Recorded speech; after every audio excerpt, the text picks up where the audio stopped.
Hey, welcome to Bluejay Banter post-game show, postseason edition. Unfortunately, it is the last one of this season as the Jays go down 82-75.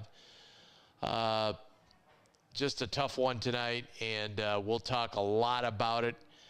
If you're watching on YouTube, make sure you jump in on the chat feature. We'd love to hear your thoughts on the game and everything that went on, ask questions and so forth. Love to hear your comments as well. So first I want to just introduce the sponsors because it's so important. It's our last show, and we want to thank all these people who have helped us throughout the entire season, and especially in the postseason where until tonight we've been on the road the whole time.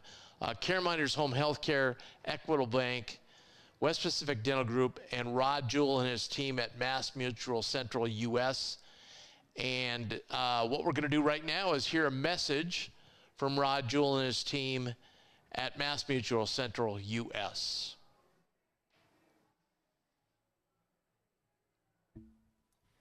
No matter what financial circumstances you are in, Rod Jewell and his team at Mass Mutual Central US let me know when we come out. You and your family through the many changes that happen in your life. Rod Jewell offers a total financial needs analysis that can include fee-based financial planning, investment advisory services, retirement needs analysis, estate strategies, employee benefits and retention strategies, and business continuation strategies. You can reach him at 402-343-8319 or email him at rejewell@financialguide.com. The views and opinions expressed are those of Bluejay Banter LLC and program participants, and not necessarily those of MML Investor Services LLC. Rod Jewell, CLU, CFBS, CLTC is a registered representative and offers securities and investment advisory services through MML Investor Services, LLC, member SIPC, address 100 South 5th Street, Unit 2300, Minneapolis, Minnesota, 55402, telephone 612-333-1413. Rod is domiciled in Nebraska. Bluejay Banter, LLC is not affiliated with MML Investor Services, LLC.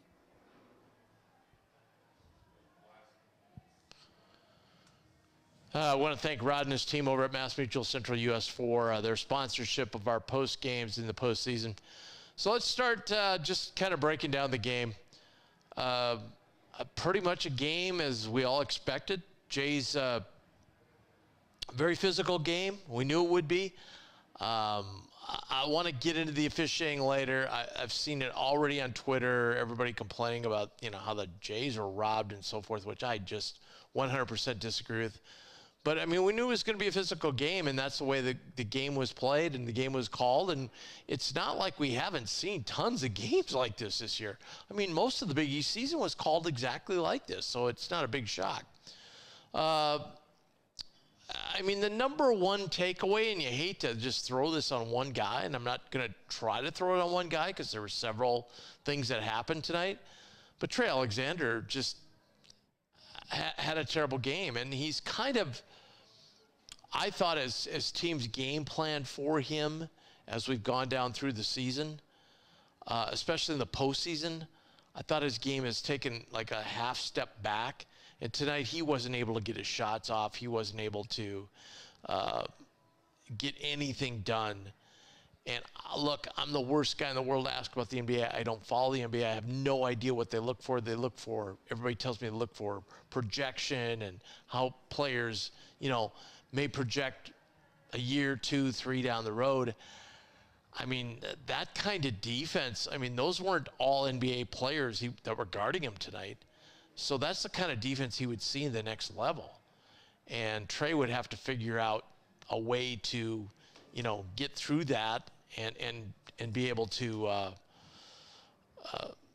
have success at the next level by that pressure defense. His stats are probably going to look a little bit better than, say, normally because he knocked out a couple of what I would call meaningless threes at the end of the game. I mean, he ended up with 13 points. He had 5. I think he went to the line under a minute to go and had 5 points. I mean, that was kind of impact. And we had the ball in his hand a ton throughout the entire game. That's kind of what I'm looking at as far as him making a big impact on this game. And again, I'm not trying to throw it all on Trey's feet. There's a lot that went into it. There's a lot of things that go on in the offense where he's not given the proper screens or not given the a time to get a shot off, or guys aren't giving him the ball, and so on and so forth. But to beat Tennessee tonight, and I don't think people understand how good this Tennessee team is, and they are, and especially this was not the most ideal matchup for us. So to beat them, we had to be at our very tip top. And when one of our big three is not at their tip top, then this is what happened. I thought Kalk played pretty well tonight. I thought our rebounding was really good tonight. Really good tonight. Here's what killed us. Start of the second half, and this happened in the Oregon game too. You know, it was tight at halftime. I said, man, we got to win these first 4 minutes. We did not win the first 4 minutes against Oregon, and that caused us to be behind that whole half. And then, of course, we got into a little bit of problems, you know, throughout that second half of the Oregon game. We were able to come back and win. Mac, if you could pop up my headset just a little bit, thank you. And the other thing is, we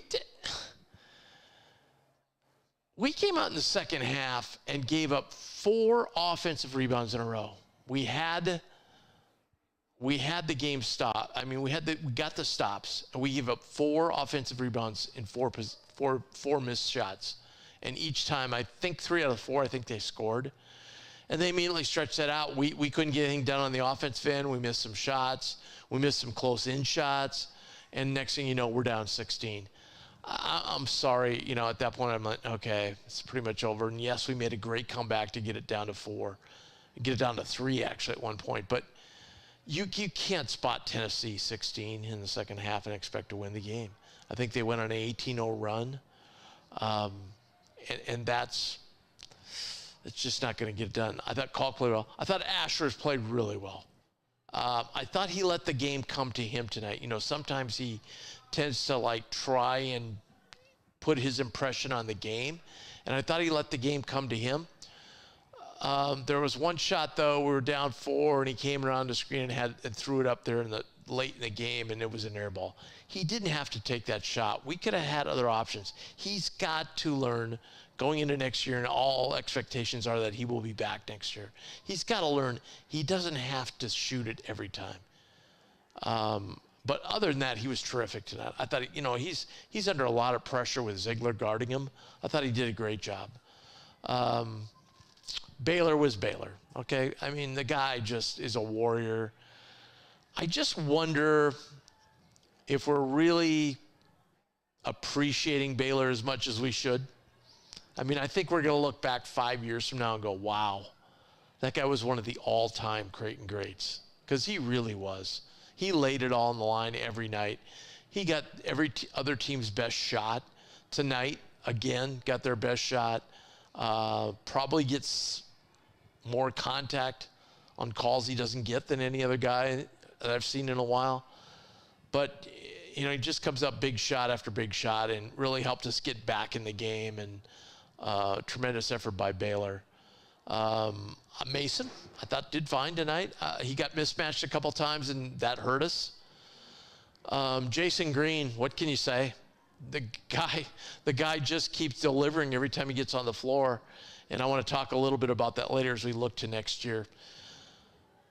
Francisco Farabello was absent tonight. I don't know. In the first half, he had took 3 shots. 2 of them were air balls, and 1 hit the top of the backboard. I understand 1 was under duress at the end of the half, but maybe you could have dished it off someone else. The other time he took it in and tried to make something happen. He still had time to make a play. There's been many times this year where Fran's taken it in and not made that shot. And then he turned it over in the second half. Luckily, it didn't cost us. He just didn't play very well tonight. And so when you have your first guy off the bench not play well, you have Trey that doesn't play well. Again, as I said, to beat this team, we had to have all things going. I thought we got the ball into Kalk much more than we have the last few games. And it paid off for the most part. And then down the end, we got the ball into him and he missed a couple shots. Hey, he's not going to make every shot. I get that. But I think for the most part, we got what we wanted out of Creighton, got the ball inside. But again, Jason Green, I don't know what you say about the guy. He just delivers every time he's out there. And great hustle, great defense. That offensive rebounding is pleasure. But yeah, it all came down to those first 4 minutes, and that's kind of been, we've had that struggle this year a little bit. And tonight it was really amplified because we just went on this horrible cold spell against Tennessee, and you just can't do that. And that jumped them out to the huge lead, made a great comeback, got it to 3, as I said, but we just couldn't get over the hump. And frankly, you know, I hate to say this, but they're missing one of their better players in Visconti, I'm sorry, but I think the better team won tonight.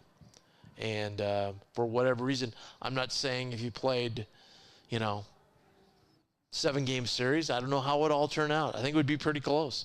But tonight, they were the better team. And you got to tip your cap to them and tip your cap to Rick Barnes and the job he's done. So those were the game recap, and it was sponsored by our friends at West Pacific Dental Group. Dr. Robert Hogan and his wonderful staff at West Pacific Dental are committed to providing you and your loved ones with exceptional care and a compassionate and friendly atmosphere. Located in Omaha, West Pacific Dental Group is known to be one of the best dental care offices in the area. They're my dentist. I would recommend highly that you go to them for your dental needs. So give them a call, 402-697-0765. That's West Pacific Dental Group and Dr. Robert Hogan. Want to thank them so much for being a sponsor all season long and definitely here in our postseason coverage. Let's go to Unsung Hero. I think that's an easy one. It's Jason Green. I don't even know if he's unsung at this point. Just a great effort by Jason tonight. Those 2 putbacks he got were huge for us. Let's see. Jason had 4 points, 6 rebounds in the limited time that he played. He played 19 minutes. So if you extrapolate that out to a full game, that's 8 points, 12 rebounds. We'd take that every day of the week. 3 offensive, 3 defensive. Kid just keeps looking better. And I want to talk a little bit about his position, the 4, as we move along here later on. But he's the unsung hero tonight. That's sponsored by Care Minders Home Healthcare. They were our title sponsor through the entire regular season and have jumped on board to be a sponsor again in the postseason. We appreciate Jim and everybody over there at Care Minders so much. And when you're in need of care for your injured, ill, or senior loved one, reach out to Care Minders Home Healthcare. Their agency is comprised of certified caregivers who have many years of experience. Most people don't need them until the need arises, and we understand that. But that's why you should go to their website, caremindersnebraska.com, see everything they have to offer. So when the time comes and you do need them for one of your senior loved ones, you're ready to make that call to them. And their phone number is 402-532-1383. Your first call should be to Care Minders because they have highly trained professionals that are waiting to serve you and take care of your needs. So give a call, 402-532-1383, or go to caremindersnebraska.com. We're going to move on to worst call of the game. I don't have any chats so far, which is a little bit disappointing. I wish people would chat in. We've kind of had a tape delay on some of these over the last couple of games. I understand that. So maybe that's throwing a few people off. But we'd really like to hear your comments. I did see some on Twitter that I'll talk about in a little bit. Worst call of the game is sponsored by Equitable Bank. We take banking personally. Another longtime sponsor of Bluejay Banter, and they've jumped on board as well with the postgame show, postseason postgame show. I want to thank Doug and everybody over there at Equitable Bank. They've got 2 great locations, one at Pierce Street in Elkhorn and one just north of the Schwab headquarters in the Old Mill area. The one out Pierce Street, a new upscale look. They'll make you feel at home the minute you walk into the bank. If you're looking for a new bank and somebody that will take the headache away from all the banking needs that you have, go to Equitable Bank today. They will take care of everything. They do answer the phone on the first ring, and their customer service is off the charts. So check them out today. That's equitablebank.com. Check them out. They have proudly served Nebraska since 1882. Here's my worst call.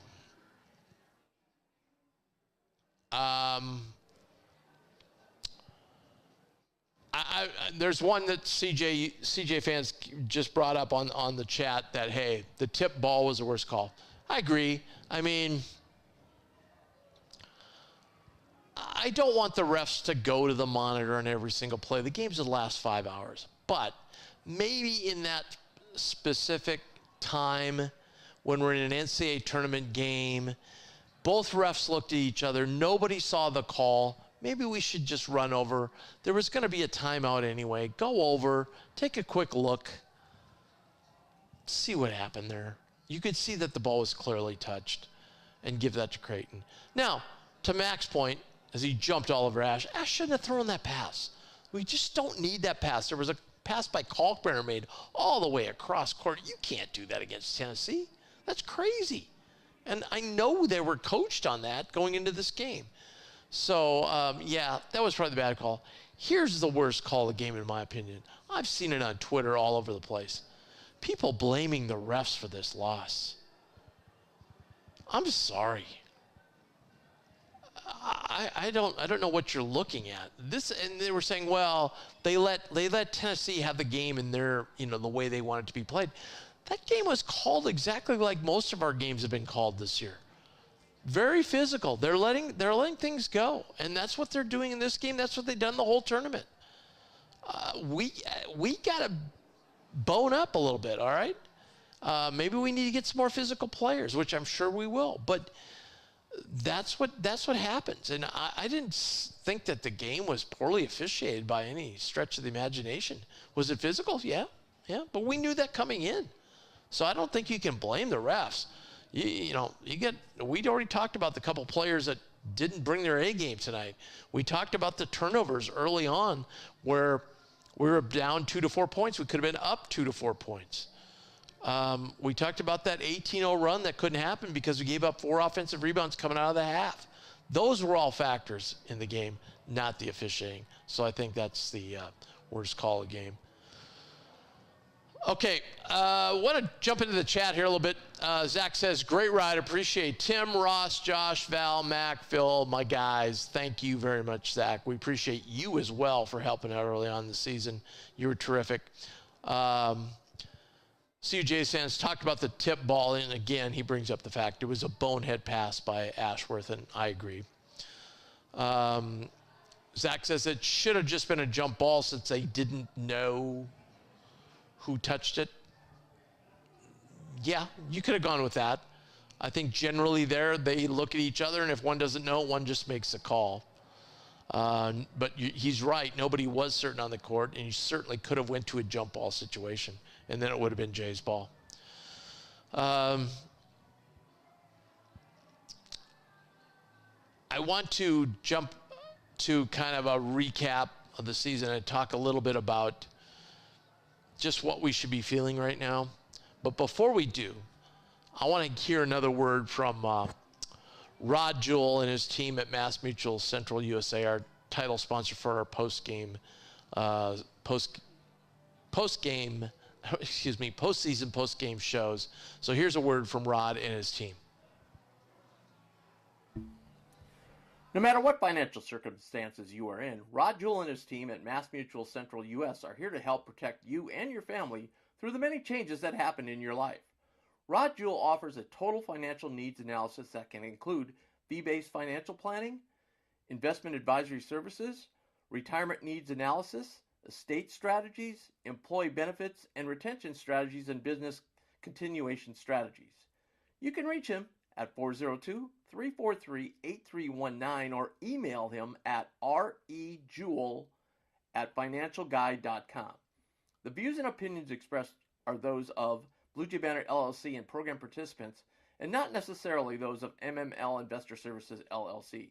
Rod Jewell, CLU, CFBS, CLTC is a registered representative and offers securities and investment advisory services through MML Investor Services LLC, member SIPC, address 100 South 5th Street, Unit 2300, Minneapolis, Minnesota 55402, telephone 612-333-1413. Rod is domiciled in Nebraska. Bluejay Banter LLC is not affiliated with MML Investor Services LLC. I want to thank Rod and his team so much. You know, if you come down to Let It Fly, Rod's here a lot, and go up, tell him thank you, because without his support, we couldn't have done what we've done the last couple weeks. And Mac and I had a really great time and enjoyed giving you those insights, those interviews. We did the Jays in New York segment, which was kind of fun, and we had a lot of fun on the road. And talking to the players right after the game is a big plus as well. We like that part of it. You know, we do home games, the players come in, the coach comes in, so we're trying to bring that same thing to you on these tournament games, and we're happy to do so. I know some people out there are going to say, oh, what a disappointment. We were expecting Final Four. I want to back up a second and get a little perspective here, okay? The Gonzaga Bulldogs have now made 9 straight Sweet 16s. Does anybody know how insanely difficult that is? Gonzaga, of all teams, has made 9 straight. Not Duke, not North Carolina, not Michigan State, not Kansas. Gonzaga. That is hard to do. And guess what? 9 straight. They've made 2 Final Fours. Now, you could argue, well, you know, they were good enough to be in the Final 16, but maybe not good enough to be in the Final Four. Valid point, but I think some of those teams were good enough. I know the Morrison team, that was a big upset when they lost that year and didn't make it to the Final Four. My point is, it's hard. It's hard to get to the Final Four. It's really hard to get to the Sweet 16. That's the big hurdle, getting through that first weekend. You see all the upsets that happen. How do you think Auburn's feeling? 4 seed, they're out right away first day. So it's very hard to get to Sweet 16. And last year we got to the Elite 8. You need a little luck on the way. You need some upsets to happen so you have an easier road. You know, look at North Carolina State. They're 1 game away from the Final Four. And they're not a very good basketball team, frankly. But they've persevered. They've got some breaks along the way. And, hey, here they are. They played their best basketball these last 3-4 games. So I just want everybody to just take a breath and say, wow, this has been a great run. 3 Sweet 16s in 4 years, that's pretty darn good, including an Elite 8. We were just a call, a ref's whistle away from going to the Final Four last year. I know I know our goal coming into this year because of last year was Final Four.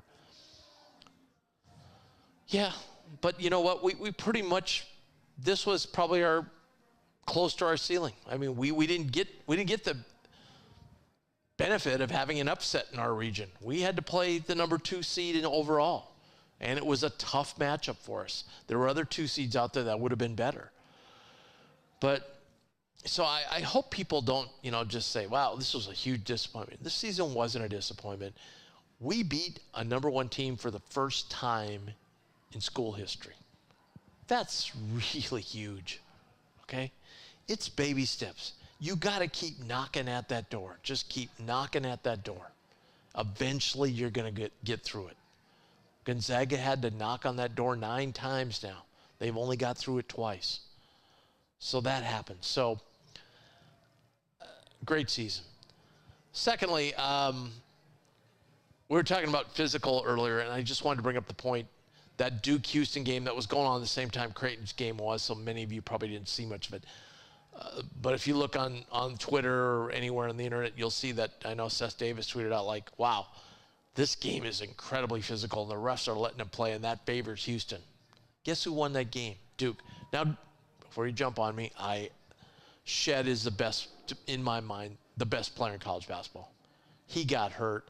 They were up 18-10. That game immediately flipped, and Duke took the lead and kept the lead the rest of the game. But still, Duke persevered and got through a team that's not looked at as tough. They're looked at as maybe finesse more than tough. They got through it. They out-toughed Houston in the end. So when you're talking about that and flipping that back to Creighton, hey, we've got to learn how to out-tough teams. We did many times this year. You know, we out-toughed UConn. We out-toughed, You know, in the end, we kind of out-toughed Oregon, frankly. We won some games. We out-toughed Villanova the last game of the year. So, look, that's what it is. And so I think you've got to really appreciate what happened. And as I said earlier, I think we're underappreciating Baylor. I mean, the things he did here were off the charts.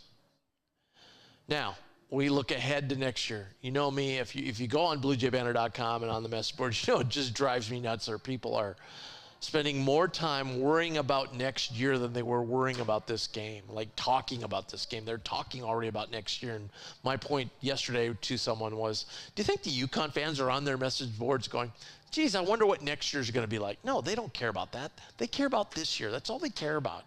And that's kind of the way Creighton fans in general have got to get that mentality out of their brain, like always worried about next year. No, this is the year. Whatever year it is, that's what you've got to worry about. Like, yeah, this is the time now when the season's over to reflect back and look and go, okay, what are we going to have next year? Who do we have coming back? How can we facilitate?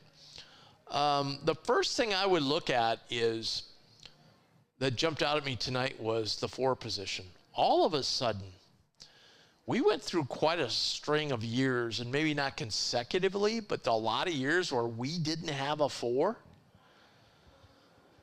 Or not, I shouldn't say we didn't have a 4. We didn't have depth at the 4. We were always struggling. We were sometimes flipping a guard over. Remember in Mitch's day, in Balak's day, he had to play the 4 some, and he wasn't a 4. Now, all of a sudden, we have this dearth of 4s. We've got Jason Green, Mason Miller, Isaac Trout, and Jackson McAndrews coming in, who I don't know as a freshman if he, you know, I'd have to see him in practice and so forth. Is he capable of playing the 3 maybe? If he is, awesome. But there, the big thing is you can play the 3 on offense, but on defense, can you guard a 3? That's Mason's struggle right now. He can't really effectively, consistently guard that 3 on the defensive end, and that's what we got to do. Certainly Isaac is a different kind of player than Mason, much bigger player.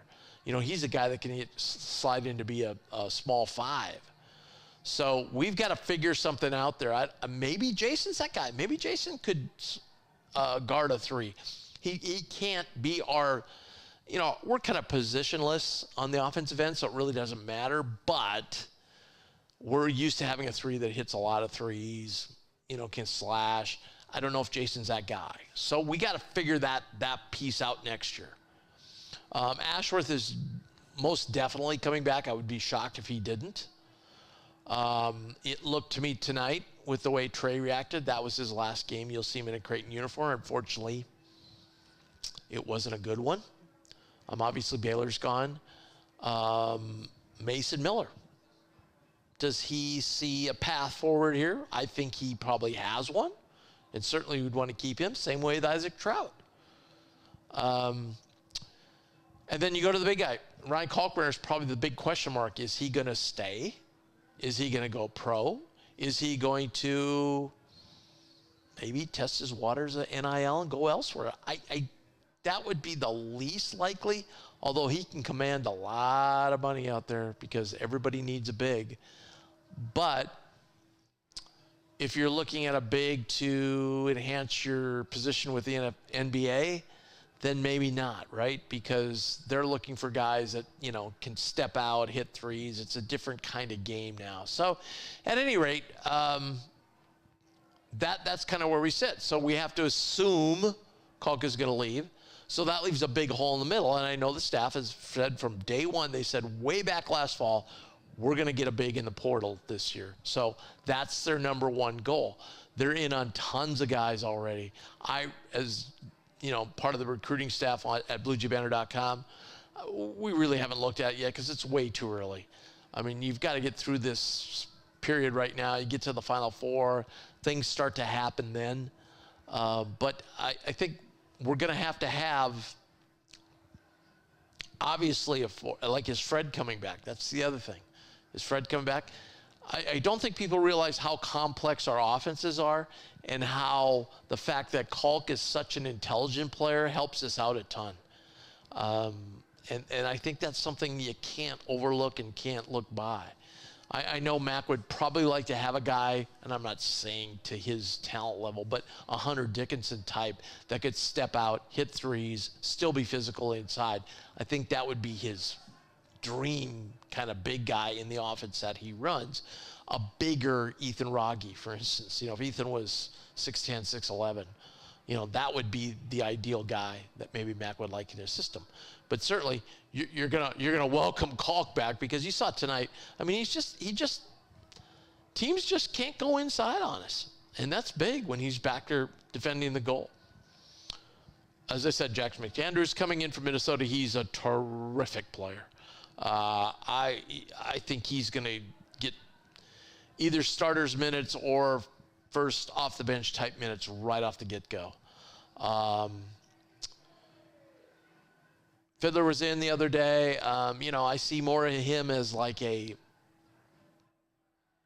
off the bench kind of guy, maybe a six-man kind of guy for Creighton, which means I think he'll probably go elsewhere because he thinks he can start somewhere else.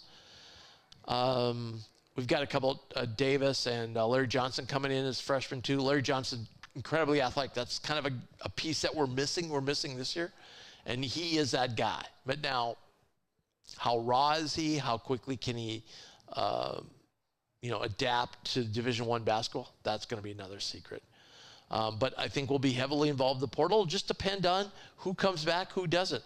I would hope a guy like Josiah Dotzler, who I think has real promise here, hangs on, even though if Ashworth comes back, because I think we could put Ash on the bench, bring Dotzler in, much as we did with Fran this year. Instead, use a true point guard in Dotzler to come in and run the show. I think he's got tremendous upside. And we've seen Jason Green. So the staff has a big job ahead of them here in the offseason. What are we going to look like next year if Kalk doesn't come back? If Kalk comes back, then yes. Then we can go kind of the same and just fill in a couple pieces, right? Just fill in a wing, fill in maybe some backup big guys, and we're set to go. You know, can Isaac Trout or Jason Green develop into that backup big guy? Who knows? We'll see. But that's the look ahead. And what I would do is follow us on Twitter at Bluejay Banter. Go, if you're not a member, go sign up at bluejaybanter.com. You'll get all the inside recruiting. We've got the message board. The people on the message board are awesome. They all contribute and say, oh, look who went into the portal today. Look who went into the portal here. Here's the teams after them. Everybody contributes, so it's great information all in one spot. And then not only that, follow Bluejay Banter, our regular show on Mondays. We won't have one every Monday, but we'll have one a lot of Mondays, and we will follow all the recruiting and portal information and so forth. We'll have coaches come in, visit us, and talk to them about everything that's going on, everything that they can talk to. As we close out here, I just want to echo what Zach said earlier. I got to thank a bunch of people. First of all, I got to thank the guy over here to my left, Mac Pittman, who's we spent the last 3 weeks together, him and I, probably more time together than we want. But what a great job he's done for us. And I hope you really enjoyed the coverage we had last week, because it was top-notch in the last couple of weeks. So I want to thank Mac. Val sits in that seat a lot as far as for these post games as well, and also helps out with Bluejay Banter. Want to thank Val. I want to thank Phil, who kind of runs the podcast, the video, the social media here at Let It Fly. You know, he's the guy I dealt with initially to get things going. And we're only going to build in this relationship, make it bigger. And also got to thank the big guy, Al Lopez, who runs the whole show here at Let It Fly. He's been nothing but kind and gracious and helpful to us throughout the entire season. Want to thank Meg, who runs social media. She's been helping us with social media through the postseason. She's done a terrific job as well. Got to thank my partners, Josh Jones, and especially Ross Ferrarini, who's been with me forever. He would be here tonight, but he's under the weather, so he didn't want to come and infect anybody. So appreciate that, Ross. But you'll see plenty of Ross here going forward on Bluejay Banter. This podcast studio, if you haven't been up to it, just some night when you're Let It Fly, come up and take a look. It's state-of-the-art. It's unbelievable. Great production value, and we love it so much. Couldn't have been happier how things go. Thank you so much for your viewership. It's just exploded some of the views we had over the last couple of weeks of the postseason coverage exploded. I know the one UConn game we had was our largest views ever, well over 1,200 views for one show, which was outstanding. And we keep growing and growing and growing. I would just ask everybody out there that's watching, if you haven't subscribed, please subscribe. We've got like 5,000 followers on Bluejay Banter. If just 10% of them went on our YouTube channel and subscribed, we would surpass our goal and be in great financial situation going forward. For those that maybe don't follow Bluejay Banter regularly on the Monday show, please do, but follow us on Twitter, because I've decided we're going to have a golf tournament again, and this is going to be unbelievable this year. We're going to team up with a group here this year and have just an unreal golf tournament that you're going to really love. And so watch out for that as well. Okay, disappointing end. We all wanted to see if we could go to Phoenix, and my Phoenix trip is still up in the air. So if we do go to Phoenix, watch Bluejay Banter. We'll get you some live stuff there from the Final Four. But thank you so much, viewers. You've brought this from to just in a year and a half, just from 0 on up to how many subscribers we have now, and we've had like 35,000 views of our podcast. That's off the charts. Thank you so much. We're going to keep bringing you Jay's coverage. We really appreciate it. Have a great night. And by the way, next week, go check out that baseball team. They're 18-4. Won again today. So we got a big game with Nebraska coming up next week. So thank you so much. We'll see you then.